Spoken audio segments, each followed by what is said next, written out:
বাবা দুখানা বড় বড় কচু কে দিল মা? এত বড় বড় কচু এই যে দিদি এনে দিয়েছে কালকে।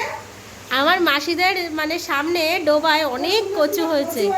আমার তো লোভ লাগছে, আজকে পুরো কচু শাক দিয়েই ভাত খাবো। হো কি বড় বড় দুটো কচু, আর কি মোটা দেখুন বন্ধুরা। এই যে মাসি এনে বয়ে বয়ে দিয়ে দিল, বললো তোরা একটু খা। কচু কি কাটতে পারবো?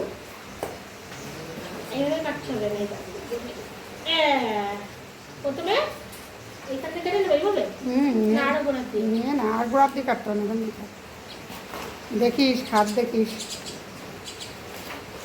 এটা দা দিয়ে কেটে নিতে হবে না? দা দিয়ে কাটতে নেই, ওটাই হয় কিছু। হ্যাঁ দা দিয়ে কেটে আগে গোড়াটা কেটে নিতে হয়, তারপর শাক করে করতে হয়। এই তো হেভি কচু। দারুণ দারুণ। এবার ভালো করে এগুলো গোটা দিয়ে পরিষ্কার করতে হবে। এইভাবে একটা কেটে নিই। নে